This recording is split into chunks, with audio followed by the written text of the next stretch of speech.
Bueno, nuevamente, buenos días a este quinto Congreso Internacional de Literatura, quinto Coloquio Internacional de Literatura y Medicina, médicos, curanderos, chamanes, brujos, hechiceros y magos en América Latina, el Caribe y España. Nos corresponde a esta hora la primera sesión de ponencias, donde tendremos intervenciones de Ignacio Arellano Torres, Esteban Rodríguez Dobles y Leonardo Sancho Dobles. De Ignacio Arellano escucharemos una presentación titulada El fraile contra el Jaibaná, los relatos de Fray Pablo. De Esteban Rodríguez escucharemos una disertación sobre las creencias religiosas ante las catástrofes en Occidente del Valle Central de Costa Rica, prácticas religiosas e imaginarios sobre el castigo. Y de Leonardo Sancho, médicos e inquisidores, herejía y brujería en un romance de Juan del Valle y Caviedes. Para iniciar vamos a darle la palabra a el doctor Ignacio Arellano Torres. Don Ignacio es doctor en literatura y lenguas hispánicas por la Universidad de Stony Brook en Estados Unidos. Investiga principalmente sobre el Siglo de Oro. Aparte de varias ediciones críticas, ha publicado artículos en revistas como Hispania, Hispanófila, La Perinola, El Ojo que Piensa, Catedral Tomada, Romance Notes, Anales Cervantinos, Ínsula o Rilse. Ha contado además con becas de la Sociedad de Cervantes de América, la Asociación de Lenguas Modernas de Estados Unidos y la Asociación de Lenguas Modernas del sector noreste y el Harrison Ramson Center. Actualmente está desarrollando una pasantía en Houston, desde donde nos va a acompañar, y trabaja en la universidad, está pronto a ingresar a la Universidad de Luisiana en Monroe. Así es que sin más preámbulo, escuchamos a Ignacio Arellano Torres con su disertación El fraile contra el Jaibaná, los relatos de Fray Pablo. Adelante.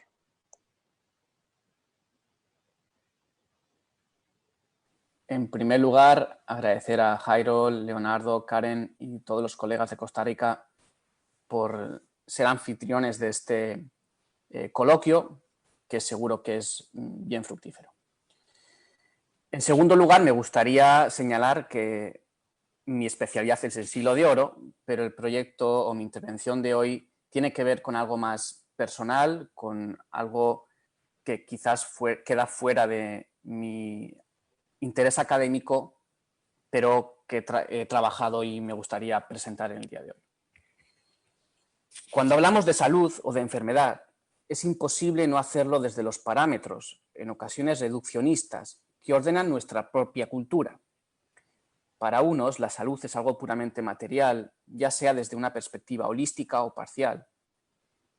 Para otros hay que considerar aspectos espirituales, afectivos o cosmogónicos. A la hora de analizar relatos literarios o etnográficos del pasado, es necesaria cierta cuota de comprensión y tolerancia, ya que todos tenemos cultura, para lo bueno y para lo malo. Mi intervención sirve para dar a conocer los relatos de Fray Pablo del Santísimo Sacramento, misionero carmelita español, escritos en las selvas colombianas de Urabá entre 1931 y 1937. La función de estos relatos era la de mostrar a sus lectores españoles las particularidades de la región y sus habitantes, con el fin de animarlos a ser más generosos con las limosnas. En estas historias se enfrentan y en ocasiones negocian dos cosmovisiones diferentes. Pero hay que tener en cuenta que los dispositivos retóricos que articulan su escritura son proyectados desde el lugar de enunciación del misionero europeo. Un cuerpo injertado en un espacio ajeno, pero cuyas vivencias lo hacen propio, a pesar de sus dificultades para leer y traducir algunos elementos de la vida indígena. Fray Pablo se declara defensor de los indios, denuncia los abusos de los blancos, hipócritas y victimarios, auténticas sabandijas y parásitos que enferman el espacio. Su discurso hace eco de las retóricas cientificistas decimonónicas respecto a la peligrosidad del cuerpo extraño, que en otros ámbitos son sostén de políticas de exclusión racial o xenofobia. En el caso de Fray Pablo, esta poética de la enfermedad física y moral que traen los extranjeros se pone al servicio de una causa mucho más noble, la protección de las comunidades indígenas en situación de vulnerabilidad. Como expone en el relato de Navari, los indios se refugian en las montañas para salvar su raza y vivir en la libertad. En estos breves cuentos se documentan sus experiencias y su relación con las comunidades de los pueblos Kuna y Catío en Verá, y a pesar de declararse defensor de los indígenas, ataca muchas de las prácticas que considera nocivas, principalmente por ser heterodoxas. Principalmente censura las acciones del Jaibaná, figura chamánica y líder espiritual de los Emberá, que se configura como némesis del misionero. En palabras del investigador Emberá, Kaisa Moisaramá, Jaibaná, Jaidobara, literalmente traduce que tomó muchos ojos de los espíritus, es decir, tiene poder para extraer las enfermedades chupando y ocupa un lugar importante dentro de la sociedad Emberá. Es, pues, el encargado de dirigir los rituales de sanación o recomposición, además del conocedor de los secretos de las plantas de la selva, algo que en ocasiones es alabado por el fraile, que reconoce sus conocimientos médico-botánicos. La enfermedad en el universo Emberá desborda lo puramente físico. Se trata de una cuestión de equilibrio. El Jaibaná, por ejemplo, no solo lleva a cabo rituales de sanación para tratar a individuos enfermos, sino que el propio espacio es considerado también como un objeto susceptible de sufrir una serie de males que afecten a su capacidad productiva, provocando en última instancia los males que aquejan a los miembros de la comunidad. Para garantizar buenas cosechas de maíz, plátano y otra serie de alimentos, el Jaibaná realiza periódicamente ceremonias de sanación territorial. En el sistema Emberá, toda enfermedad tiene origen en los dioses Ankore y Dayinabe, quienes a su vez han transmitido a los humanos la manera para tratarlas. El Jaibaná, a través del canto, el sueño, el sonido y el cuerpo, es el intérprete de los dioses. Actualmente, la Organización Indígena de Antioquia tiene un proyecto para compilar y recolectar estos saberes, principalmente en lo relativo a las propiedades medicinales de las plantas. La llegada de misioneros como Fray Pablo tuvo, entre otros efectos, la pérdida de confianza en la medicina tradicional, por lo que a lo largo del siglo XX estas figuras entran en cierta decadencia. La manera en que estos personajes son tratados en sus escritos es netamente negativa. En uno de los cuentos se describe una curiosa historia, en la que un hombre busca el consejo del Jaibaná para sanar a su esposa enferma. Según nos cuenta Fray Pablo, el Jaibaná le dice al hombre que para curar a su mujer debe alimentarla con un pescado capturado con una carnada o cebo muy especial, el corazón del Jaibaná rival. Me inclino a pensar que es historia ficcional, o bien tomada de una fuente que no puedo precisar, con la intención de atacar a estos personajes, enemigos naturales del misionero. La visión que se tiene de ellos es, como digo, principalmente negativa. En otro de los relatos, Fray Pablo nos describe uno de los rituales que llevan a cabo. Comenta el fallido intento del Jaibaná de sanar a un niño haciendo uso de los Jai Pakuru, Jai, espíritu, Pakuru, palo, representaciones antropomórficas y zoomórficas que simbolizan al Jai, el espíritu, que posee al enfermo convaleciente. El acontecimiento se sucede de la siguiente manera. En la oscuridad de la tormenta, con los rayos atraídos por los metales que atesoran las montañas, un padre va en busca del líder de la comunidad para que haga llamar al Jaibaná para que ayude a sanar a su hijo enfermo. Kisaerubi, le dijo, mi niño Merambi está enfermo, va a morir si no llamamos Jaibaná. Jaibaná Quechiuchabi vive lejos, yo no puedo dejar mujer sola, llorando con el muchacho.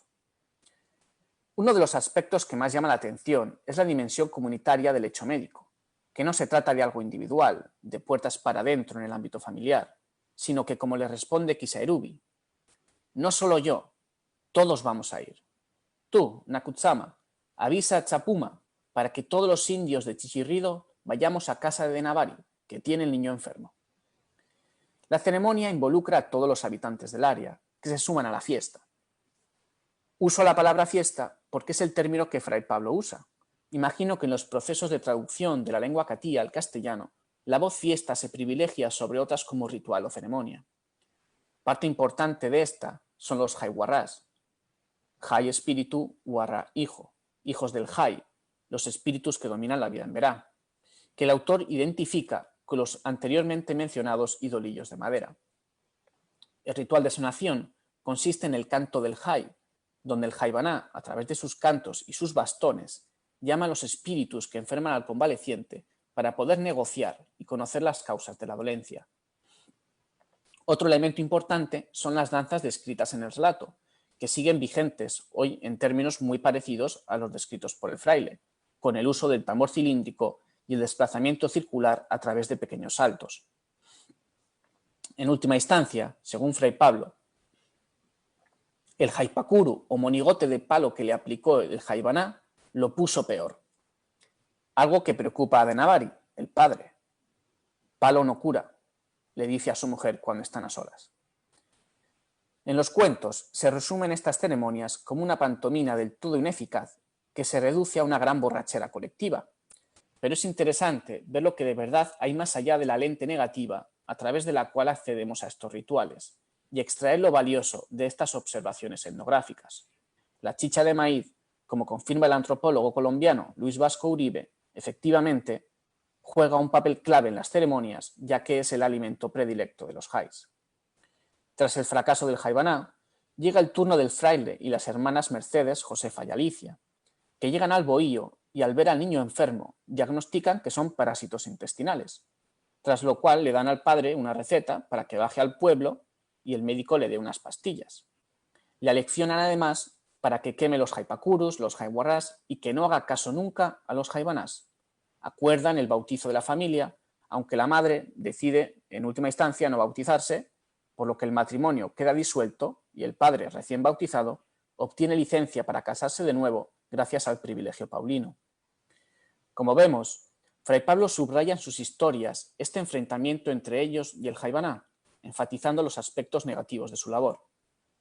Diferente es la descripción de estos rituales en boca de los propios jaibanás, si atendemos a las palabras de Adolfo Cáisamo, jaibaná de Catrú. Cuando me siento a atender a los enfermos, lo primero que hago es convocar a los diferentes jai, espíritus, que yo manejo para que ellos me ayuden a buscar dónde está el mal de la persona. Por eso toco el casidí, una especie de pito grande elaborado de un pedazo de guadúa. Ellos me escuchan y me aceptan el canto de jai, es decir, el ritual o la ceremonia para la curación de los enfermos. Yo los veo llegar a la mesa y yo les cuento, mediante el canto, qué piden las familias de los enfermos. Así es que trabajo yo, pero también me ayudan a encontrar las curas y me dicen con qué plantas debo curar, si es una enfermedad de Emberá, si es una enfermedad de Capunia. Es interesante la distinción que hace entre enfermedades Emberá y enfermedad Capunia, es decir, no indígena. En otro de los relatos, Fray Pablo nos habla precisamente de la gripe, Capunia oso, enfermedad extranjera, y que según dice no afecta a los catíos. A quienes sí afecta es a los misioneros europeos. Son abundantes las referencias a la insalubridad del espacio selvático, tierra exuberante pero hostil, tierra de perpetua oscuridad la llama, océano de árboles o féretro del misionero. Las imágenes de las que hace uso Fray Pablo para describir el espacio se caracterizan en ocasiones por las connotaciones negativas y por amenazar la propia integridad física del misionero.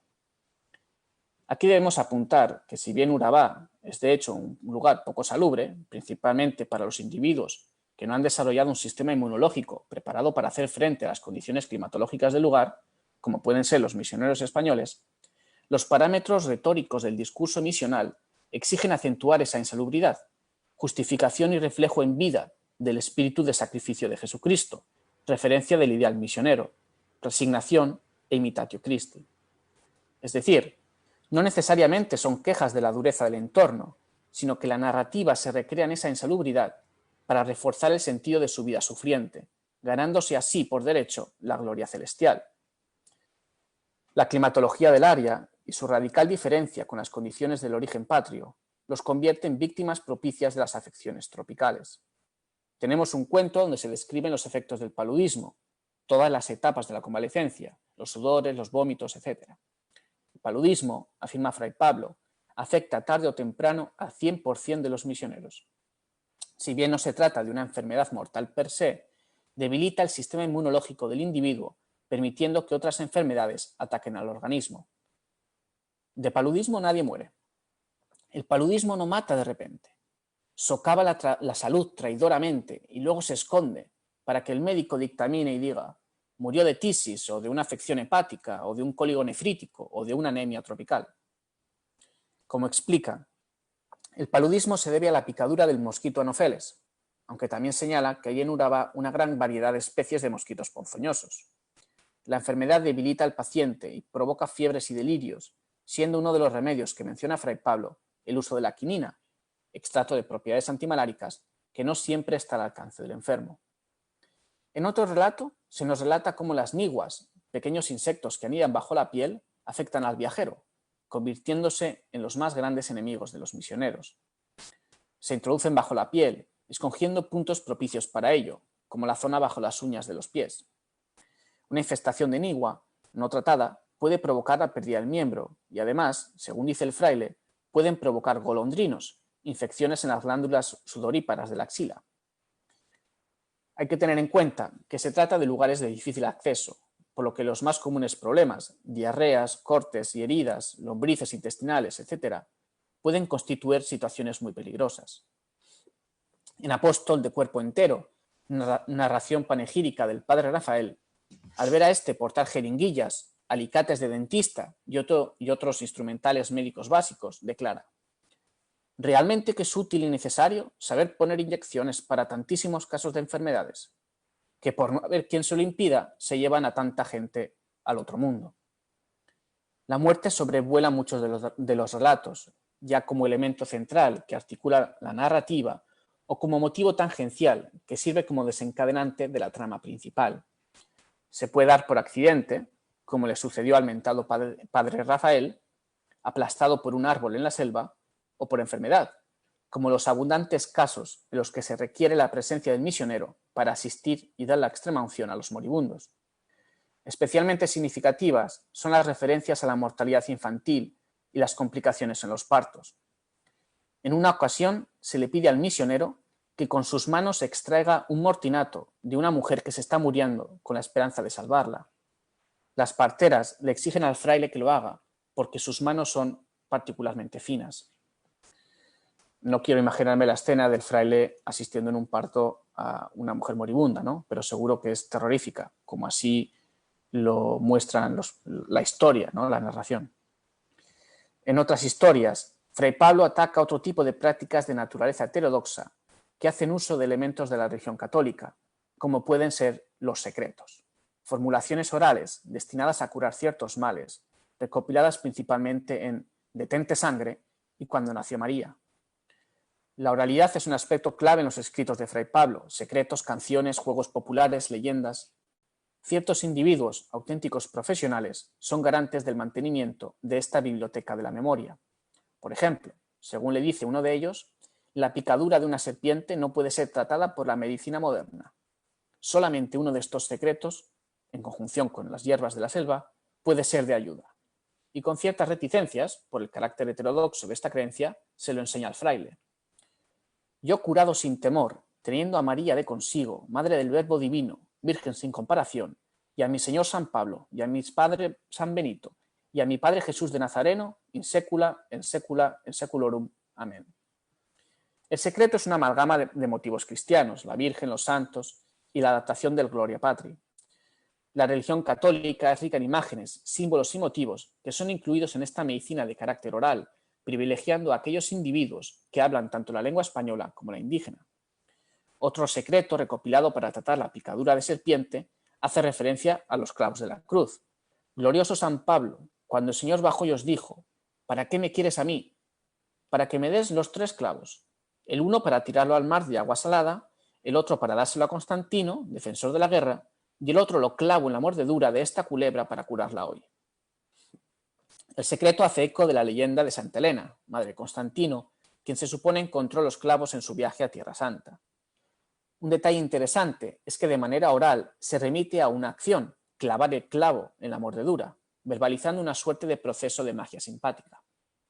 Otro secreto interesante, de carácter veterinario, cuya fuerza radica en que funciona a distancia, es uno que tiene como objetivo tratar parásitos en los animales domésticos. 30 rayos tiene el sol y 30 tiene la luna. Al diablo con este anulo, que se mueran estos gusanos sin que quede ninguno. Para tratar el golondrino, la infección anteriormente mencionada, hay uno muy simple. Cuando nació María, seca no había. Muera la seca, viva María. La seca es este golondrino, esta infección. En otra ocasión encontramos dos hombres peleándose con un machete. El fraile les pide que se detengan, pero estos se ríen de él. Solo estamos jugando, dicen. Llegado el caso, conocemos un hechizo. Detente sangre, como se detuvo Jesucristo en el Calvario. Detente sangre, como se detuvo Jesucristo en la cruz. Detente sangre, como se detuvo Jesucristo en las calles de Jerusalén. Con el Padre, con el Hijo, con el Espíritu Santo. Amén. Desconozco en qué medida este secreto y las múltiples variantes del mismo, que encontramos en Colombia, Venezuela y todo Centroamérica, se popularizó desde el siglo XIX de mano de la devoción del popular escapulario Detente. Este secreto y sus variantes quizás sea de los más extendidos. Una versión, por ejemplo, apareció recientemente en las noticias de Honduras por ser incluida en un libro distribuido entre los pandilleros de una mara. En conclusión, los relatos de Fray Pablo son un material muy interesante para aquellos interesados en la vida de los misioneros y en la historia de las comunidades emberá en Colombia. Desde la parcialidad del evangelizador, se registran una serie de apuntes etnográficos, entre otros los de carácter médico, que bien pueden ser de interés para investigadores o especialistas.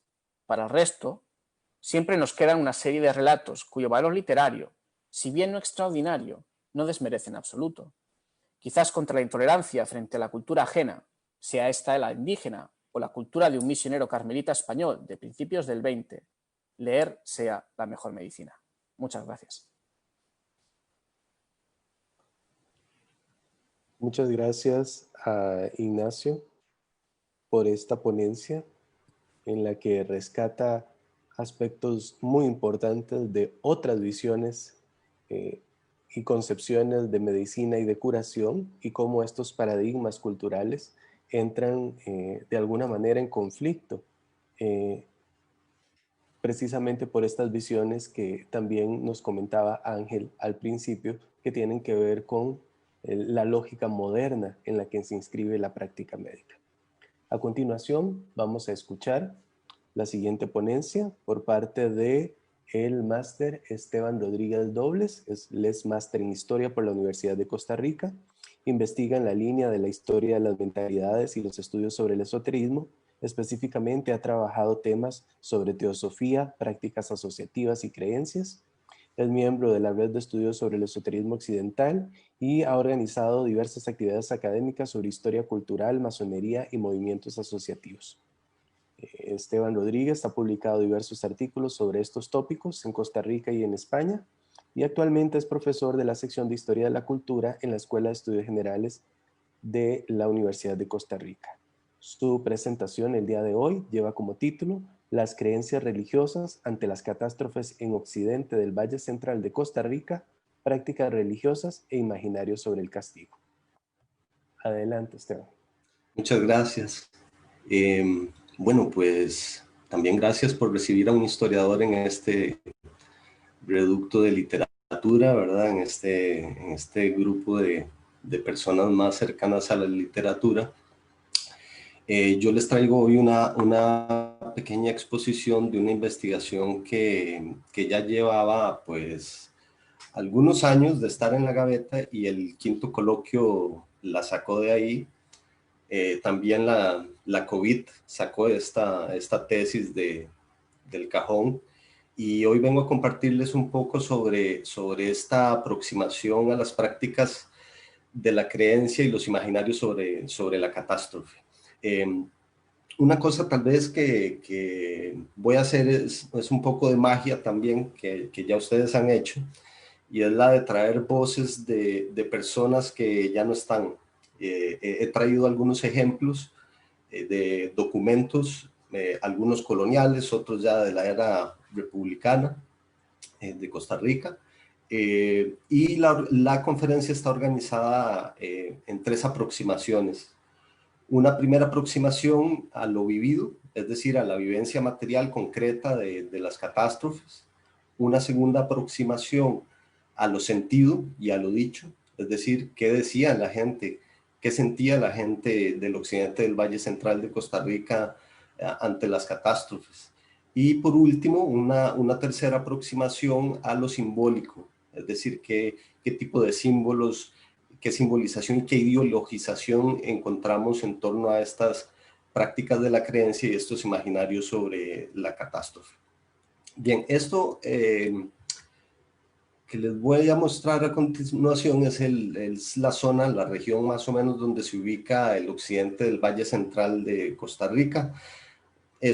Fue y es una región mayoritariamente agrícola. Hoy día tiene centros urbanos que son destacables. Sin embargo, en este momento que vamos a estudiar, es una región básicamente de agricultura de autosubsistencia, con un poblado en ciernes, ¿verdad? Que es el poblado de La Alajuela o Alajuela.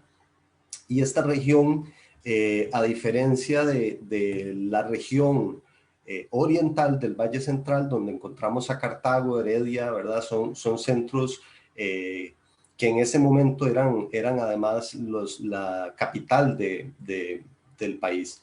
Hacia 1821 eso cambia. Entonces lo que quiero decir es que, a diferencia del oriente, el occidente tiene una población mucho más agrícola y mucho más humilde, por decirlo así. Empecemos con lo vivido. Un poco hablemos sobre las catástrofes que pude recopilar mediante algunos documentos. Ahora les voy a mostrar una cronología de esas catástrofes y ahí vamos a ver un poco los tipos, la frecuencia de las catástrofes. Es sin duda importante de destacar, es algo que no voy a tocar aquí, pero el impacto demográfico que tuvieron estas catástrofes, donde se registraron a veces hasta 12, 13% de la población fallecida producto de una epidemia. Y ahora veremos cómo esto se entrelaza, cómo una epidemia puede entrelazarse con un terremoto, con una plaga de langostas, ¿verdad? Que son situaciones pues muy desafortunadas. Las catástrofes tuvieron un alto impacto demográfico y sobre todo considerar que, bueno, son regiones de personas muy empobrecidas, campesinas, y eso tuvo todavía un impacto mayor sobre la vivencia de las catástrofes. Hemos encontrado entre la documentación algunas estrategias de coordinación entre el Estado, entre autoridades, llamémosle civiles, y la Iglesia ante las catástrofes. Y eso lo vamos a tocar más adelante. En este cuadro he sintetizado las catástrofes. Como ustedes pueden ver, desde 1798 hasta 1804 tenemos una plaga de langostas. En distintos momentos hemos tenido terremotos, tosferina, viruela, inundaciones por lluvias, calenturas. Hay episodios de viruela que son muy importantes en términos incluso centroamericanos. Igualmente es el caso del cólera, que como lo vemos está presente desde 1836, no solo en Costa Rica, en el área centroamericana. Desafortunadamente para los alajuelenses o la gente que vivía en el occidente del Valle Central, sí me escucho, Jairo, perdón. Sí, ok. En 1851 hay un momento muy desafortunado donde se entrelazan un terremoto seguido de una plaga de langostas, seguido de una epidemia de viruelas. Así que, bueno, si les parece que 2020 es desastroso, no hay que quejarse. En 1851 esta gente del occidente del Valle Central la tenía muy complicada. Entonces hay muchas veces donde, por ejemplo, un terremoto que destruye la infraestructura de la ciudad, que es acompañado de una plaga de langostas que deja sin comida a la población y una epidemia de viruelas ya de una gente muy depauperada, muy enferma, es lo que nos hace ver este panorama tan complejo y donde salen a flote muchas creencias y prácticas de la creencia.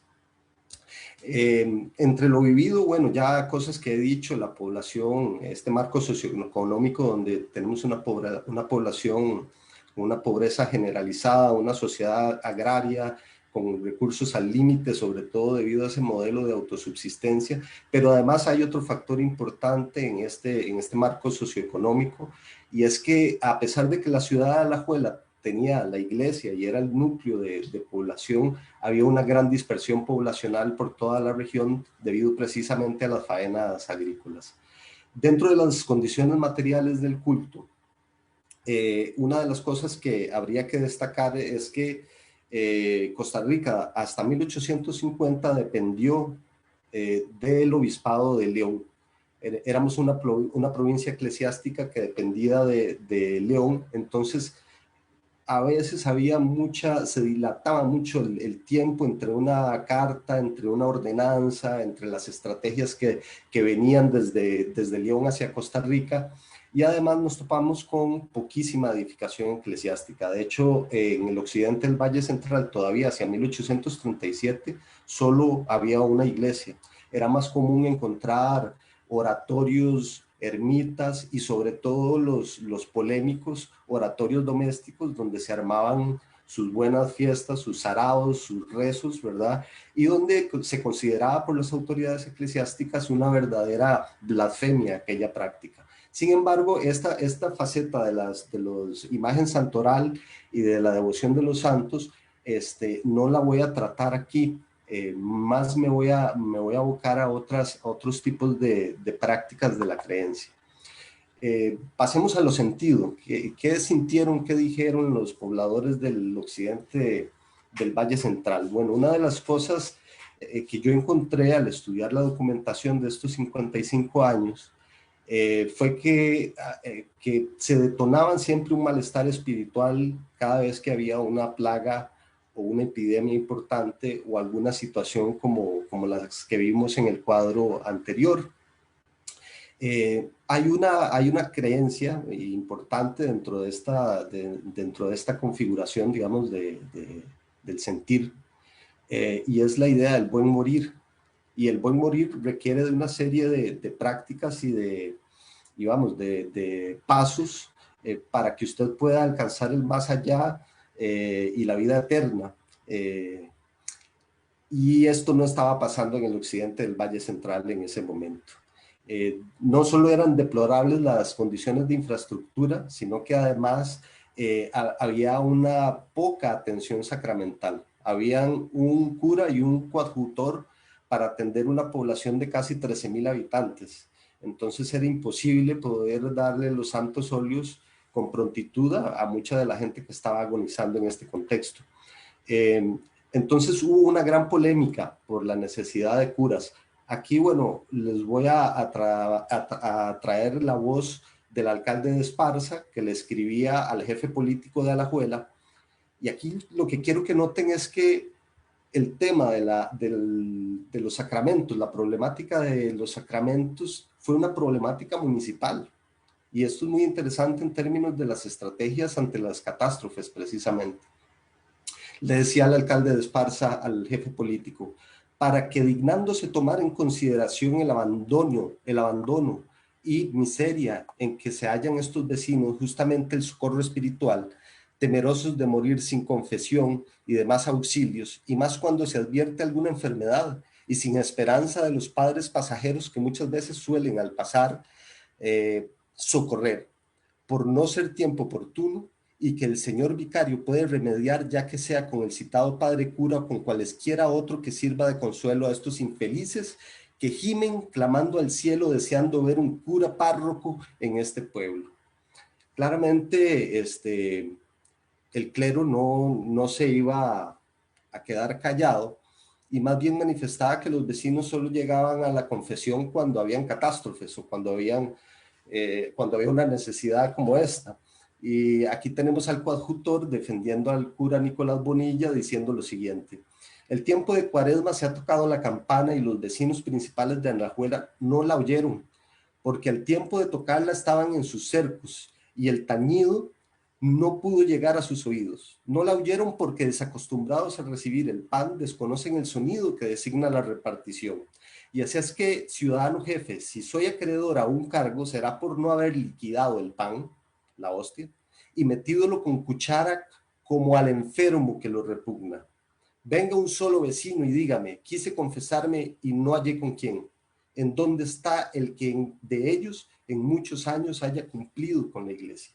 Entonces vemos en este escenario esta conflictividad importante por el aumento de la mortalidad. Hay que tomar en cuenta que hay un aumento de la mortalidad en este contexto. Y bueno, parte de lo que ellos también, por otro lado, decían y sentían tiene que ver precisamente con la creencia en que las catástrofes son un castigo divino y que son un castigo divino producto del pecado carnal particularmente. Esa va a ser una idea que en estos medio siglo va a predominar en la documentación. Además de esa creencia, encontré unas prácticas de la creencia, cartas circulares, por ejemplo, con estrategias espirituales para todos los sacerdotes de la provincia eclesiástica de Costa Rica, las rogativas públicas, que es algo que voy a retomar, oraciones para tiempos de peste, indulgencias de confesión por 40 días, ojo, aquí no es casualidad que sean 40 días, tiene que ver con las cuarentenas también, y el culto a los santos, que como ya les dije, no voy a tomarlo en cuenta el día de hoy por la estrechez de tiempo. Voy más bien a mostrarles un poco cómo se figuraba esta idea del pecado como vector de las catástrofes. Dice el obispo de León y Costa Rica, Juan Francisco Vilches, esto es de 1802, el pecado es el que nos ha llenado de miserias, dolores y enfermedades, y por consiguiente el que nos ha traído la muerte. Los trabajos que nos vienen de la mano de Dios no son castigos de un severo juez que nos intenta perder, sino a los usos de un amoroso Padre que nos pretende corregir. Esto, subrayenlo, ahorita lo vamos a retomar. Así que experimentando nuestra nación en la estación presente extraordinarísimos daños, así en lo espiritual como en lo corporal, debemos estimar esto como recuerdos de que nuestro gran Dios nos hace de nuestros deberes. Esta es la forma, esto es un continuum, esta idea del pecado como origen de las catástrofes. Y aquí vemos un documento que ilustra de una forma muy interesante una rogativa pública. Las rogativas públicas sobre todo se desarrollaban como estrategias regionales y eran procesiones en las cuales la gente hacía penitencia y se hacían diferentes oraciones. Esta rogativa pública de 1851, de ese contexto donde hablé, un terremoto, plaga de langostas, epidemia de viruelas, ¿verdad? Es esta Alajuela, es esta población.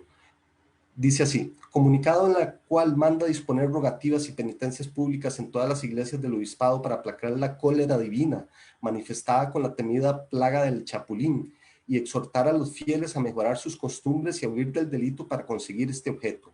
Dispuse las rogativas y penitencias por 3 días consecutivos, debiendo empezar el 10 del corriente, y tengo la mayor satisfacción al informar a la vicaría que a todos se prestó muy gustosa esta población, pues la concurrencia fue muy numerosa. Y cómo no, ¿verdad? La penitencia, esta es lo que me llama la atención, la penitencia se hizo yendo a uno de los ríos inmediatos a traer piedra. De ida se rezaba el rosario, se cantaba el Santo Dios y el Miserere. Esta procesión era precedida por mí vestido con capa morada. Esta es una escena pues interesantísima, casi que fílmica, ¿verdad? Para imaginarse estas prácticas de la creencia, estas prácticas más colectivas. ¿Qué es lo que nos encontramos en términos simbólicos e ideologizados en torno a las catástrofes? Me encontré algo pues relativamente interesante, y es cómo aparece esta parte del cuerpo de Dios, la mano de Dios en las catástrofes. Yo aquí lo que encuentro es un rasgo de mentalidad colectiva y también un antropomorfismo de la creencia religiosa. Pero además, esta mano de Dios, que es la mano de un padre que castiga amorosamente, también me hace pensar en términos freudianos que las catástrofes son una vivencia de retorno al nódulo paterno.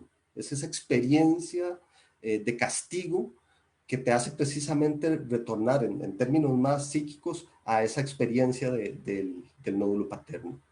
Aquí hay una centralidad del cuerpo humano en la configuración de los sistemas de creencias, por otro lado. Voy a mostrarles una tabla muy rápidamente donde sintetizo un poco las apariciones de la mano de Dios a lo largo del periodo como les digo, de más de casi 55 años en este caso. Por ejemplo, la mano aquí aparece armada de pequeños animales, que son las langostas. A veces dice que la mano de Dios, bueno, esta que ya habíamos dicho, son los castigos de un severo juez que nos intenta perder, sino los de un amoroso padre. Acá la mano es omnipotente y pende la vida y la muerte de la mano de Dios. Es que vean no aparece la otra parte del cuerpo, y esto es muy interesante también para pensar esta forma en que se articula la creencia. No es otra parte del cuerpo de Dios, no vemos la rodilla de Dios en esto, sino que es la acción concreta. Finalmente, quisiera que ustedes pensaran un poco cómo la actual pandemia mundial puede ser un puente emocional a, a aquellas personas, a la incertidumbre que sentían aquellas gentes del occidente del Valle Central. En algún momento cuando yo presenté esta investigación decían que yo tenía unas apreciaciones ex post facto, por decir que las catástrofes eran cotidianas en esa primera parte del siglo XIX. Pero yo creo que son cotidianas, como lo podemos ver. Finalmente voy a hacer un cierre donde quiero decirles que al presente, bueno, este simbolismo de la mano de Dios se encuentra en expresiones cotidianas, ¿verdad? Sean creyentes o no, las personas suelen escapársele inconscientemente de exclamaciones como a la mano de Dios u otras expresiones llenas de fe como déjelo en manos de Dios, que demuestran la permanencia. De ahí es donde pienso precisamente en una mentalidad cuando he estado abordando este fenómeno de las catástrofes. La invocación de estas expresiones contiene detenciones causadas por problemas divinas, sea una catástrofe o la muerte incluso. Muchas gracias. Muchas gracias a Esteban por esta presentación en la que pone de manifiesto una relación entre las creencias y los imaginarios sobre la catástrofe y nos llama a pensar la catástrofe también como la enfermedad en relación con otros elementos como el malestar espiritual. Y esta relación entre cura social y cura espiritual también aflora, sobre todo en épocas como las actuales.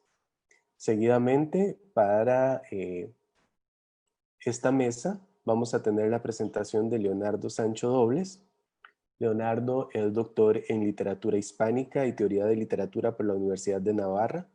Investiga sobre literatura clásica hispánica, en específico el Siglo de Oro, así como temas asociados a Sor Juana Inés de la Cruz y el ingenioso hidalgo Don Quijote de la Mancha, y también literatura colonial.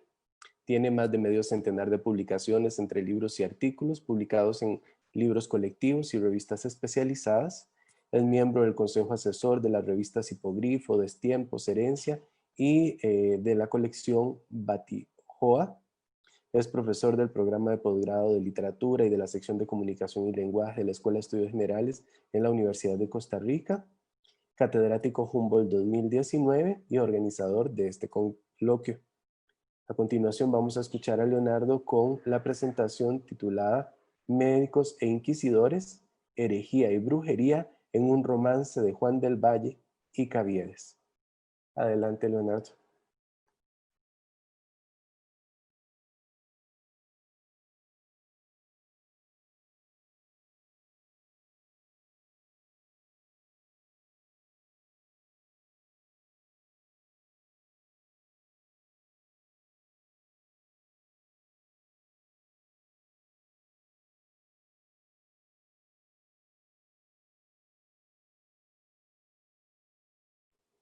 Vamos a ver.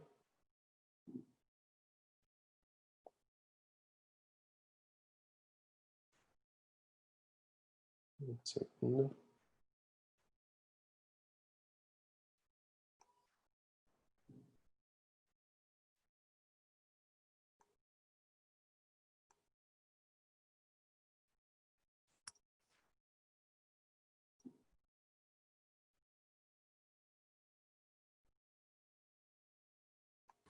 ¿Será que tengo que dejar de ser el hospedador, Jairo?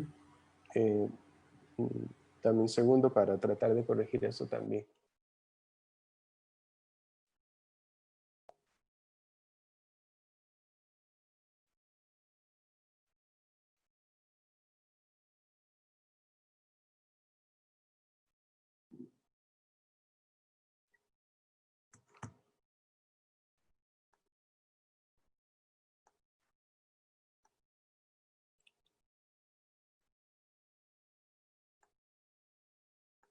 Ahora sí.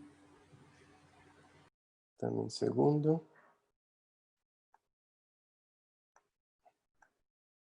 Es que el que va a compartir soy yo. Y el que vamos a escuchar es a Leo.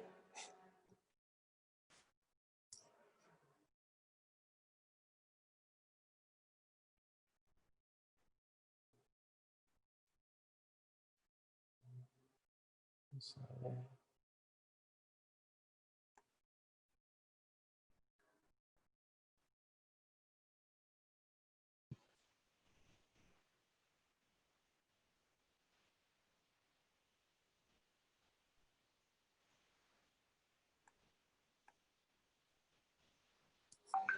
Ahora sí. Ahora sí, Leo, disculpa. Sí, es que decía que no sé, algo pasó, pero bueno, ya estamos aquí. Muchísimas gracias. Para no atrasar, pues nada más pues agradecer que nos estén acompañando en esta oportunidad y en esta actividad. Juan del Valle y Caviedes es conocido por arremeter en contra de los médicos en la llamada Ciudad de los Reyes de Lima en la época virreinal. En sus diatribas líricas antigalénicas, el poema distingue dos clases, entre ellos los médicos teóricos o físicos y los cirujanos, barberos y curadores. Ambas categorías comprenden un aproximado de 38 galenos o médicos que representan una singular radiografía de la disciplina de la sociedad virreinal limeña y de la poesía satírico-burlesca. Buena cantidad de estas composiciones líricas, escritas aproximadamente entre 1681 y 1696, se agrupan en el volumen titulado Guerras físicas, proezas medicales y hazañas de la ignorancia, del cual hay dos ediciones recientes, una realizada por Trinidad Barrera y otra por Carlos Cabanillas Cárdenas, en ambas del año 2013. Sobre la composición y la historia de la transmisión textual, hay varias situaciones complejas que han advertido ambos editores, que en esta oportunidad no viene al caso detenernos. Sobre este conjunto, Trinidad Barrera nota que lo integra un total de 47 composiciones, algunas de ellas muy largas, y se caracteriza por el tono satírico burlesco que tanto ha caracterizado la poesía de Caviedes. Y más adelante agrega, su estructura tripartita marca burlescamente de entrada el tono bélico que va a caracterizar la particular batalla del autor contra los médicos. Una disputa en cuyos preliminares se enseñorea la parodia y que será el modo más frecuente de la totalidad del libro. La pluma del Valle y Caviedes toma como referentes a los médicos a quienes cita con sus propios nombres y apelativos. Llama la atención que el poeta no hace mención de otros tipos de curaciones, algo más orientadas hacia la sanación por medio de terapias naturales o mágicas. El objeto de burla, en su caso, son los médicos, cirujanos, barberos y boticarios, pues la superstición, la magia y la brujería no forman parte del corpus de chanzas y de burlas en la poesía cavediana. No obstante, y aquí Jairo me hace el favor de compartir, el romance titulado Habiendo hecho al doctor Machuca médico de la Inquisición, le escribió el siguiente romance. Hay una clara referencia a prácticas heréticas como el judaísmo y la brujería. A continuación, voy a llevar a cabo un acercamiento a este romance y pretendo observar de qué manera se entrelazan la medicina y la religión con el judaísmo y la brujería. No se trata de una práctica alternativa de la medicina, sino de la medicina y de la iglesia aliadas para censurar y expulsar prácticas ajenas al cristianismo. El doctor Francisco de Vargas Machuca es el referente en 14 composiciones líricas de guerras físicas, donde dice uno de sus editores, se critica su juventud, castidad, vestimenta, presunción de conocimiento, el ser médico de la Inquisición y el haber matado a la prima del poeta. Vivió entre 1656 y 1720 en Lima. De acuerdo con otro de los editores, presentó su genealogía para que, con arreglo de ella, se le practicaran las indagaciones precedentes para ocupar el cargo médico de las cárceles secretas y del Tribunal del Santo Oficio. A partir de esta referencia precisa a este médico de la sociedad limeña de la época, Del Valle Caviedes escribe una serie de versos en los que, mediante la satirización y la burla, evidencia un conjunto de prácticas sociales de índole moral, clínico y religioso. Ya los autos de la fe se han acabado sin duda, porque de la Inquisición han hecho a Machuca.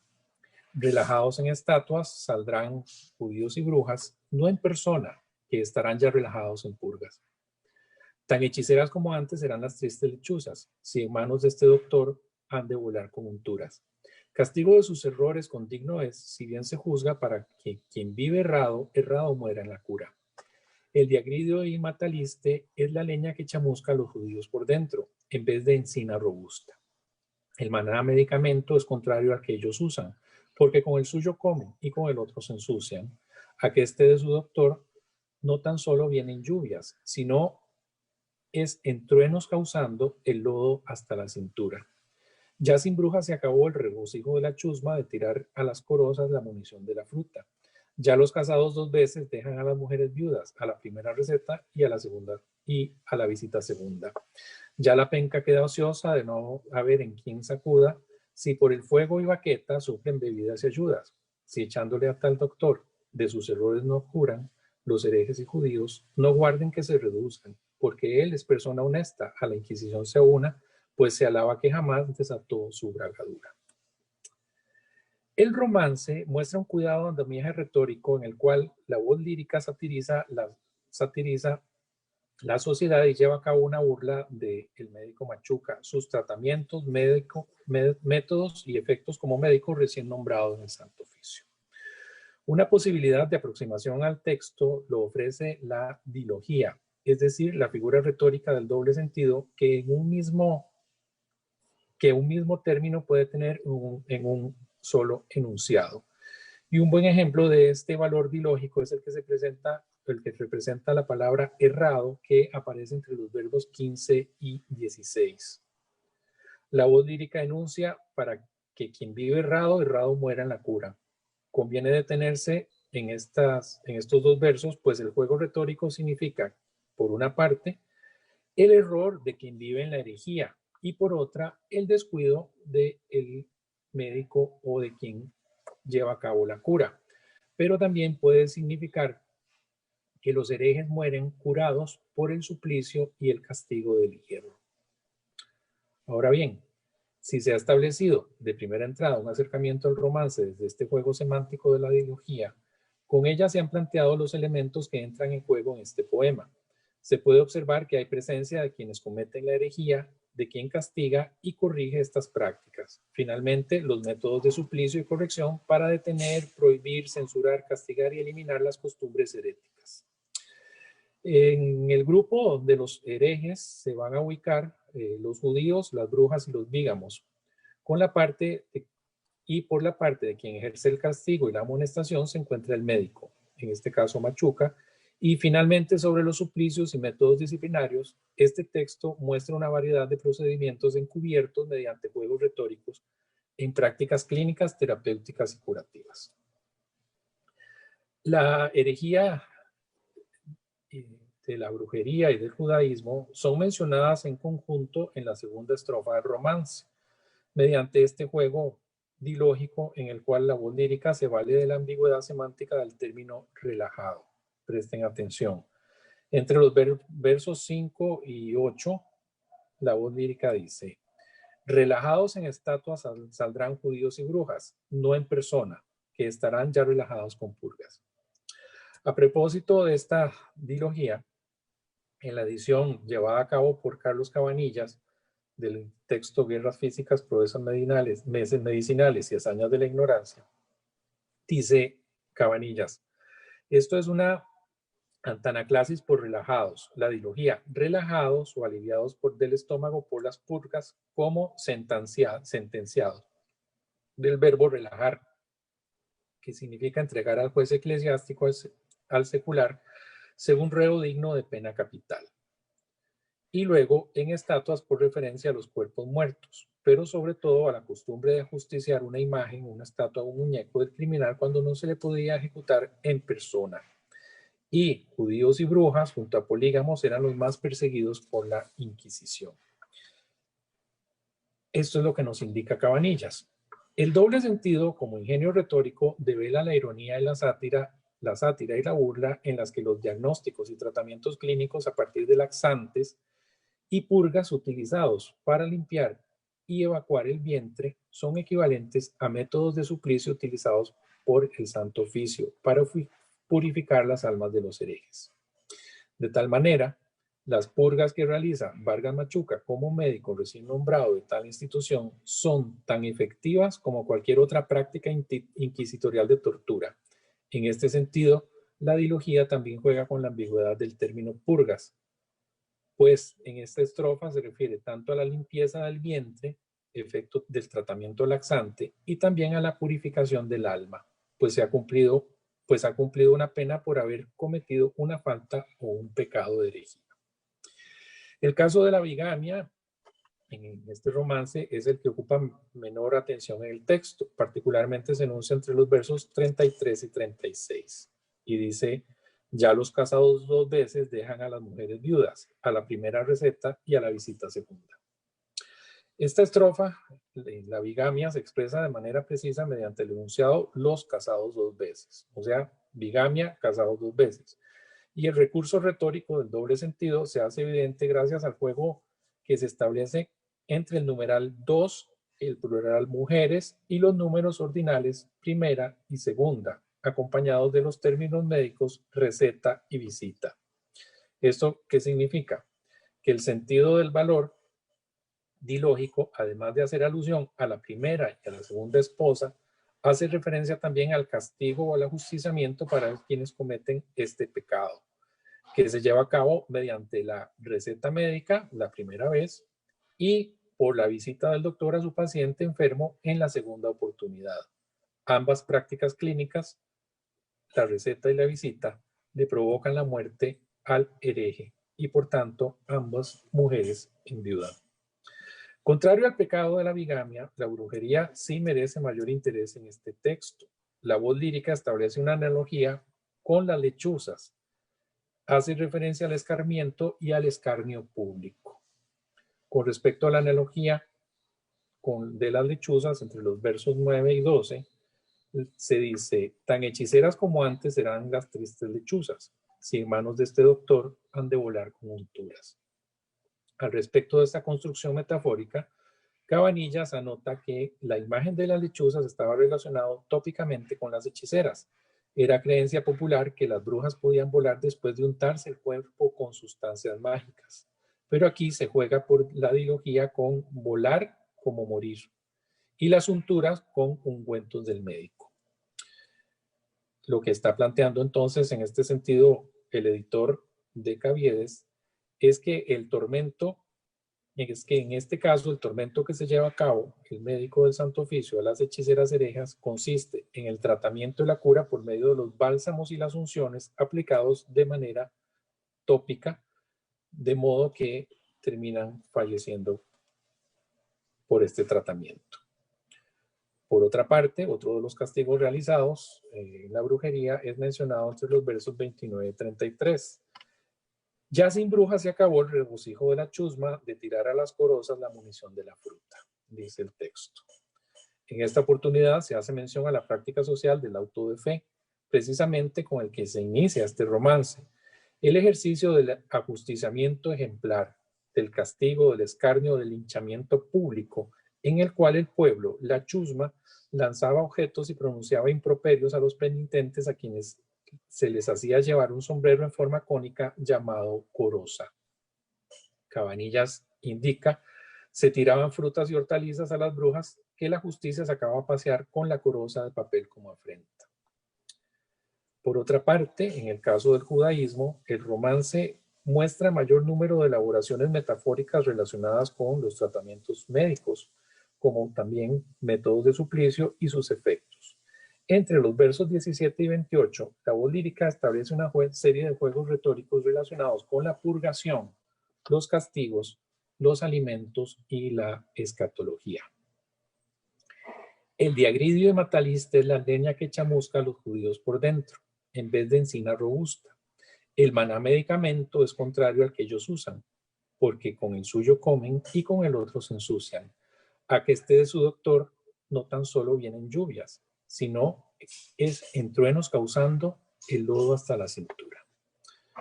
A quienes siguen las doctrinas religiosas judaicas les corresponde un martirio equivalente al arder en la hoguera atizada con leña de encino, a la usanza de las prácticas inquisitoriales.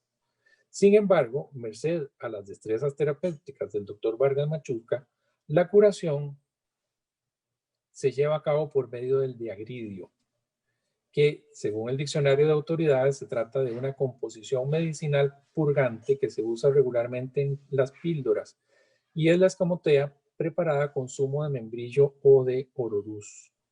Y además, el galeno, en esta oportunidad, receta el mataliste, cuyo nombre científico es la comelina erecta, cuya raíz pulverizada tiene un efecto laxante, conocida también como resina medicinal. Es decir, el efecto de la purga medicinal aplicada por Vargas Machuca, metafóricamente, es el fuego que arde en el estómago y chamusca a los judíos por dentro.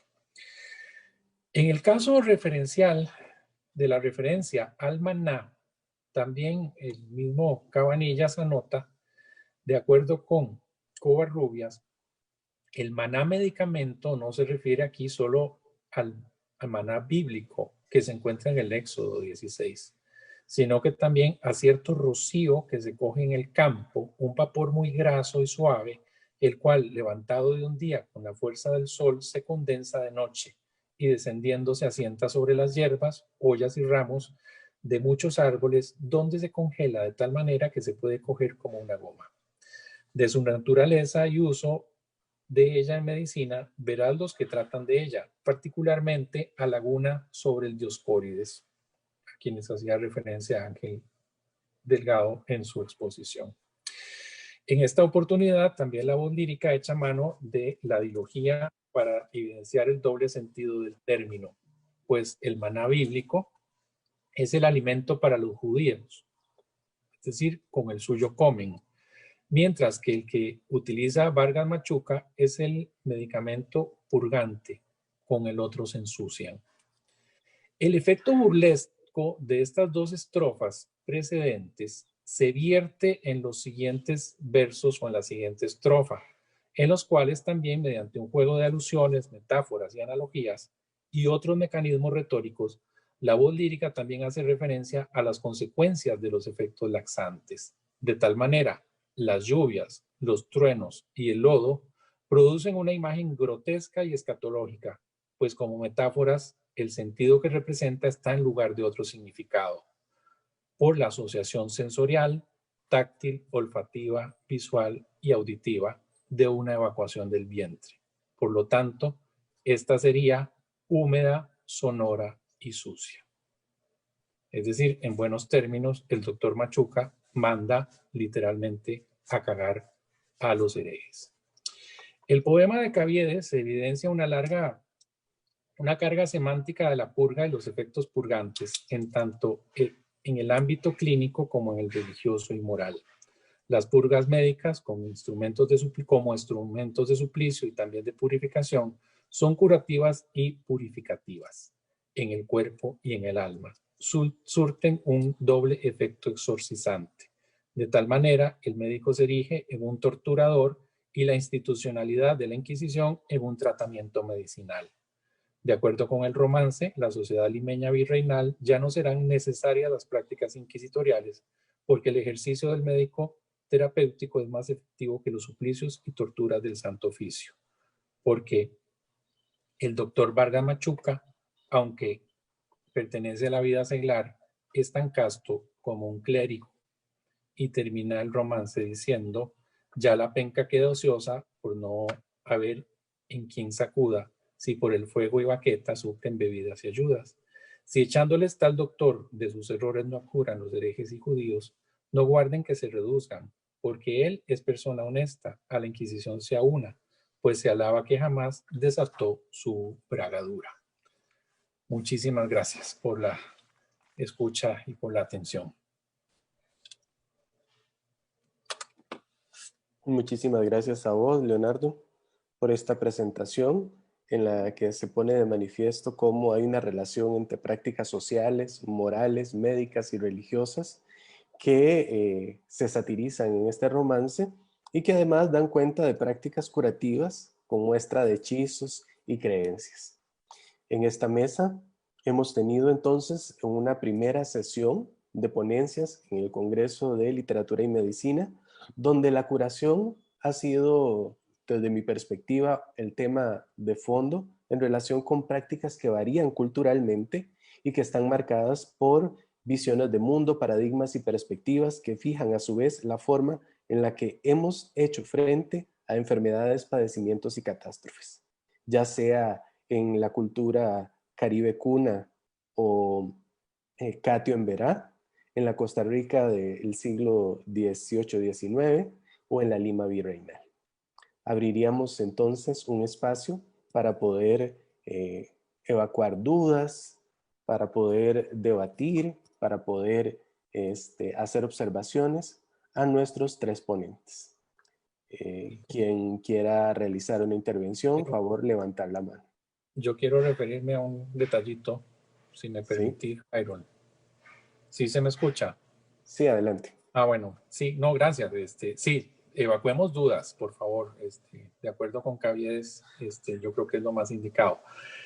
No, nada más mencionar que Esteban, al inicio de su intervención, hacía referencia a que él proviene del área de la historia y que pues tiene cabida en este evento académico organizado por gente más del lado de letras. Pero yo quería aprovechar para mencionar que esa es una de las riquezas más bien que tenemos en este tipo de coloquios que son transdisciplinarios, en el cual, con lo cual se enriquecen desde muchas perspectivas y desde muchas visiones disciplinarias los aportes que hay, y en este sentido pues tenemos un aporte bastante valioso desde el punto de vista de la historia, pero sí es uno de los ejes, de las ideas con las cuales nace esta actividad, que es precisamente la transdisciplinariedad. Entonces, en ningún momento tenés, Esteban, por qué sentirte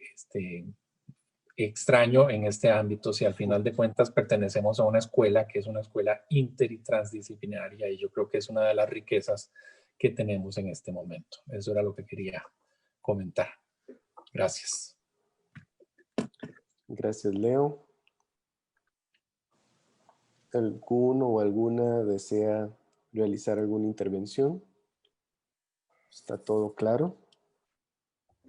Yo sí, yo tengo una pregunta.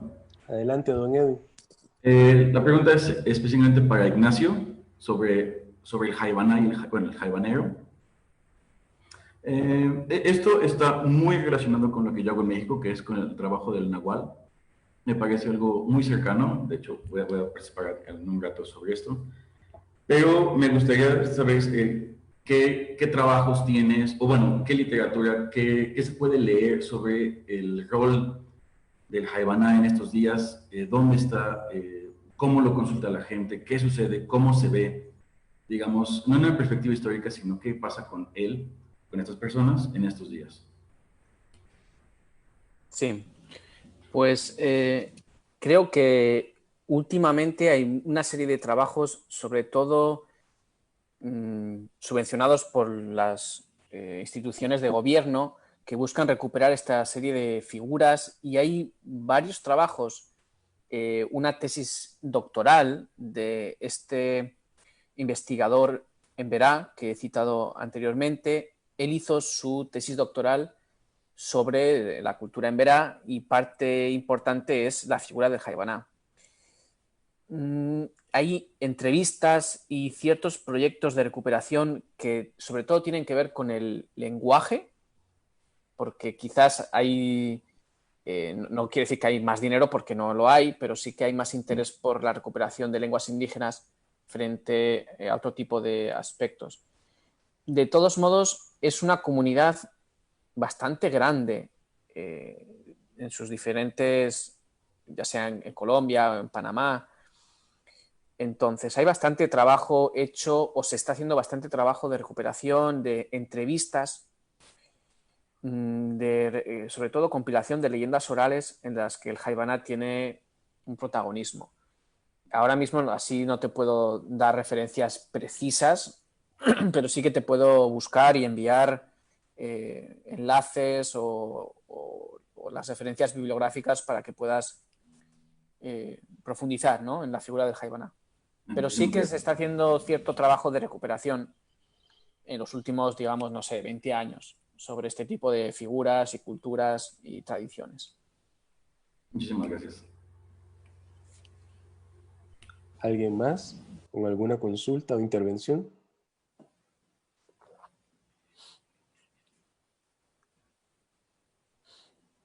Bueno, mientras tanto, les indico que en el chat ha habido algunas observaciones asociadas a la mesa.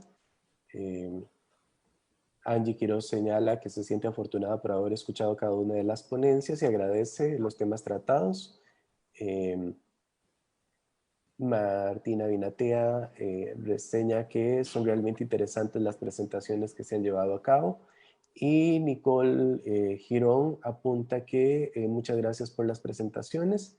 Y Flora Elizondo, gracias a los expositores. Ángel Delgado, excelentes ponencias. Al parecer, pues ha sido de mucho agrado.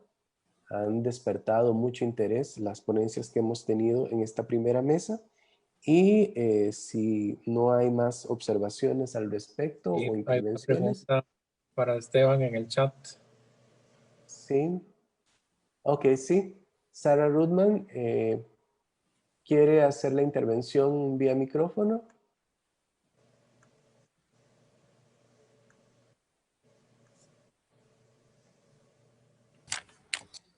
Sí, ella pregunta acerca de la práctica del buen morir. Bueno, más que, sí, es un conjunto, hay un conjunto de prácticas del buen morir, pero es una creencia también que tiene que ver con la vida eterna.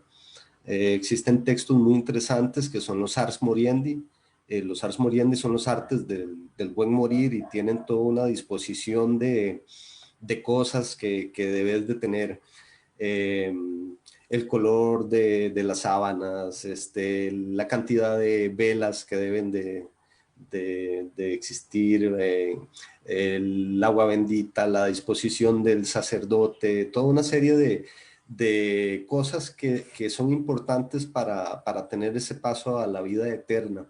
En el caso de las poblaciones de Costa Rica no encontramos algo tan sofisticado como un manual del buen morir. Pero sí que hay una idea del buen morir en términos de estar pues confesado. Mucha gente moría contrita, mucha gente moría con sus pecados. Entonces, en medio de la viruela, en medio de la, qué sé yo, de la plaga de langostas, ¿verdad? También se detonaban mucha mortalidad que finalmente hacía que la gente no pudiera, por ejemplo, de disponer rápidamente de sacramentos. Una cosa impresionante, una escena impresionante, por ejemplo, del mal morir en Alajuela, sería con la epidemia de viruela de 1832, que fue elevadísima la mortalidad, y la gente lo que hacía era acumular, poner los cadáveres frente a la iglesia. La iglesia de Alajuela estaba dedicada a una advocación que era, en realidad, digamos, tenía poca conexión con la población. Entonces los cadáveres se dejaban pues dedicados a este santo, pero la municipalidad disponía de otras cosas. La municipalidad inmediatamente hizo un bando de buen gobierno, ¿verdad? Para evitar que la gente, que acumularan los cadáveres en las puertas de la iglesia, por ejemplo. Entonces, en lo que encontramos en ese malestar espiritual, en realidad, que traté de describir, es ese mal morir, ¿verdad? Ese morir contrito, morir con tus pecados, y estar permanentemente con la incertidumbre de tener un pie aquí y otro allá. Jack Legoff ha estudiado un poco el tema del buen morir.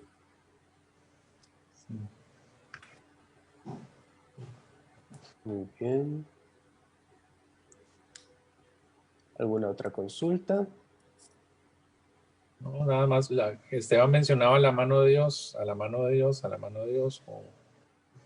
Ajá, recordemos, hay una anécdota en Costa Rica de que fue la mano, no, es la mano de Dios en el gol que metió Maradona, que clasificó en su momento para el gol de la mano de Dios, famoso. Aquí en Costa Rica fue la Virgen de los Ángeles la que anotó el gol con el cual Costa Rica clasificó a Italia en el 90 también. Ahí también intervienen esos poderes en estas actividades. Perfecto. Bueno, si no hay más comentarios, estaríamos dando por terminada esta mesa. Sin antes recordarles que a la 1 de la tarde tendremos la segunda sesión de ponencias con presentaciones de Tatiana Herrera, Marisol Gutiérrez y precisamente don Edwin Harris, que realizaba la consulta. Y además de don Juan Diego Roldán. Los esperamos y las esperamos a la 1 de la tarde. Muchas gracias. Un Gracias gusto. a ustedes.